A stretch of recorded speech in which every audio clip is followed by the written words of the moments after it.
اسی پر بات کریں گے. دفاعی تجزیہ کار بریگیڈیئر ریٹائرڈ حارث نواز صاحب ہمارے ساتھ موجود ہیں. حارث صاحب بہت شکریہ. بریگیڈیئر صاحب کیا کہیں گے؟ بہت ہی اہم ترین خطاب کیا ہے فیلڈ مارشل نے. لیکن فیلڈ مارشل سید منیر نے مفضل مشاق سے بہت ڈیٹیل میں بات کی ہے اور بہت ہی تمام ٹاپک جو امپورٹنٹ ہے ساری چیزوں میں بات کی ہے. انہوں نے ملک کو جو درپیش مسائل چیلنجز ہیں، دہشت گردی، قومی سلامتی کے امور پہ بات کی ہے. پھر اقوام عالم میں پاکستان کے جو ابھرتے ہوئے کردار ہے، جو ہم ایک اتنی یہ مسائل بسوس کے بعد جو ہمیں ایک کردار مل رہا ہے اس کی بات کی ہے. اس کے بعد جنگی تیاریوں کے بارے میں اور پھر علم کی طاقت کے بارے میں، یہ ساری چیزوں کو ڈیٹیل میں بات کی ہے. انہوں نے قرآن آیات کی خود انہوں نے تلاوت بھی کی، پھر ان کا حوالہ بھی دیا، اس کا ترجمہ بھی کیا اور اس کے بارے میں بات بتائی. پھر سب سے جو پہلا لفظ انہوں نے کہا کہ اللہ تعالیٰ نے اسلامک ممالک میں سے 57 اسلامک ممالک میں صرف پاکستان کو محافظین حرمین کے لیے کا شرف حاصل بخشا ہے. اور پھر ریاست طیبہ اور ریاست پاکستان کا آپس میں ایک گہرا تعلق ہے کیونکہ دونوں رمضان کے مہینے میں مرد وجود میں آئے تھے. اس کے بعد دیکھیں امپورٹنٹ آپریشن بریان مسعود میں انہوں نے کہا کہ یہ مجھے محسوس ہوا کہ اللہ تعالیٰ کی طاقت ہمارے سے آ رہی تھی. دیکھیں جب ایک حافظ قرآن ایک اسلامک بڑی ملک کے فوج کا سپہ سالار اور وہ جب کمانڈ تھا تو اللہ تعالیٰ اس کو خود بخود اس کو طاقت دیتا ہے، اس کی مدد کرتا ہے. افغان طالبان کے بارے میں انہوں نے بڑی کلیئر کی ہے کہ یہ دہشت گردی کے ذریعے ہمارے معصوم شہریوں کو اور بچوں کو نشانہ بنا رہے ہیں. فتن خوارج کی جو تشکیلیں افغان سے آتی ہیں 70% جو ہوتے ہیں وہ افغانی ہوتے ہیں. یہ بھی انہوں نے بڑا کلیئر بتا دیا. اور ساتھ انہوں نے کہا کہ افغان طالبان کو اب یہ چننا ہے کہ وہ پاکستان کے ساتھ تعلقہ رکھنا چاہتے ہیں یا خواجوں کے ساتھ رکھنا چاہتے ہیں. اور جن قوموں نے اپنے اصلاح کی علمی اور فکری میراث اور قلم کی طاقت کو چھوڑ دیا وہ قومیں ہمیشہ زبحالی کا شکار رہتی ہیں. اور ان کی باڈی لینگویج ہر چیز سے پتہ چلتا ہے کہ ان کو اسلام سے کتنی محبت ہے، پاکستان سے کتنی محبت ہے، پاکستانی عوام سے کتنی محبت ہے. And he wants to do something extra for Pakistan. اور جو انہوں نے مارک ہے آپ کو یہ بریان مسعود میں کر کے دکھایا ہے، دنیا کو بتا دیا کہ پاکستان کی مسلح افواج آر سیکنڈ ٹو نن. سیکنڈ انڈیا کے اتنے بڑے دشمن کو ہم نے شکر فاش کی، اس کو ہم نے آئسولیٹ کر دیا، دنیا میں اس کا خروج و خاص میں ملا دیا. پاکستان اور دنیا میں ایک ری ایمرج ہوا ہے، ایک ریجن اسٹیبلائزر. دنیا پاکستان کو سمجھتی ہے، فیلڈ مارشل کی دنیا میں تعریف ہوتی ہے. یہ باتیں بتائی. اور پھر انہوں نے شاخ کو خاص یہ کہا کہ آپ کی ذمہ داری ہے کہ یہ بھی بتائیں سب کو جہاد ریاست رمز کرتی ہے، کوئی گروہ اپنی مرضی مسلط نہیں کر سکتا.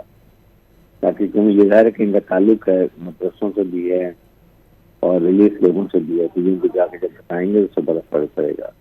اور یہی تھا کہ پاکستان فرسٹ، پاکستان کی ٹیریٹوری جغرافیکل باؤنڈریز کی اور پاکستان کے عوام کی جان مال کی حفاظت پاکستان کی فوج کا بڑی فرض ہے. اس کے لیے جو قربانی ہوگی، جو شہادتیں ہم دیں گے، اس پر کبھی آنچ آنے نہیں دیں. اچھا بریگیڈیئر صاحب، یقینی طور پر فیلڈ مارشل کا یہ خطاب کافی زیادہ اہم ترین ہے اس میں، لیکن افغانستان میں جو قائم ابھی طالبان حکومت ہے ان کے لیے بھی ایک دو ٹوک پیغام بھی ہے، اور وہ یہ ہے کہ افغانستان کو فتنۃ الخوارج اور پاکستان میں سے کسی ایک کا انتخاب کرنا ہوگا. یہ بھی واضح طور پر ان کی جانب سے کہا گیا ہے. اس پر کیا کہیں گے؟ لیکن انہوں نے بڑی کلیئر بات کی ہے، افغانستان کو یہ ڈیسائیڈ کرنا ہوگا کہ کیا وہ پاکستان کے ساتھ تعلقات رکھنا چاہتے ہیں یا یہ خارجیوں کے ساتھ دہشت گردوں کے ساتھ رکھنا چاہتے ہیں. کیونکہ جتنے ہمارے سویلینس کا بچوں کا نقصان ہو رہا ہے یہ افغان طالبان کی مدد سے یہ خارجی کریں. اور جتنی تشکیلیں آتی ہیں 70% افغانی ہوتے ہیں. آپ اس سے اندازہ لگا لیں وہاں پر بڑے پرسکون رہ رہے ہیں. آپ کہتے ہیں وہاں پر کچھ خارجی نہیں ہے، کچھ بھی نہیں ہے، دنیا کہہ رہی ہے، آپ ابھی خود مانتے ہیں. آپ کے سامنے وہاں کی وائرس کمیونیکیشن آتی ہے، جو کیڈٹ کالج پہ حملہ ہو، وہاں کے ساری وائرس کمیونیکیشن بھی افغانستان سے آ رہی ہوتی ہے. اس لیے ہم یہ بات کرتے ہیں کہ افغانستان کو سوچنا چاہیے کہ آپ کو پاکستان تعلق رکھنے کا فائدہ ہے یا نقصان ہے.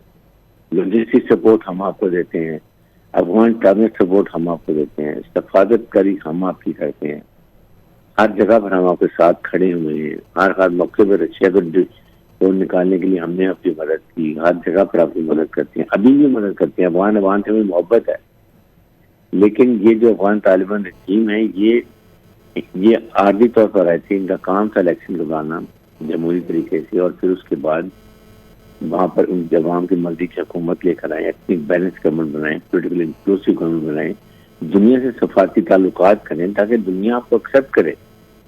آپ کو تو صرف کہیں کو تعلق ہے ہی نہیں کسی کا, آپ تو صرف پیسہ جمع کریں اور اپنی مرضی سے خرچ کر رہے ہیں, عوام کی پرواہ نہیں ہے, خواتین کی حقوق کی پرواہ نہیں ہے. تو یہ چیزیں جو ہے نا, یہ چیزیں یہ ہماری ریجن کو ڈسٹیبلائز کر رہی ہے, اور یہ ان کو مس یوز کر رہا ہے. کوئی بات نہیں. اچھا بریگیڈیئر صاحب, آپ نہیں سمجھتے کہ جو افغان طالبان رجیم ہے وہ اب افغانی شہریوں کے لیے بھی کافی زیادہ نقصان دہ ہے, جس طرح سے اب دیگر ممالک میں اب ان کے لیے جو شکنجہ تنگ ہوتا چلا جا رہا ہے, اب بھی ان کے پاس ایک ٹائم ہے, ایک موقع ہے کہ وہ کسی طریقے سے دہشت گردوں کے خاتمے میں کردار ادا کر سکیں.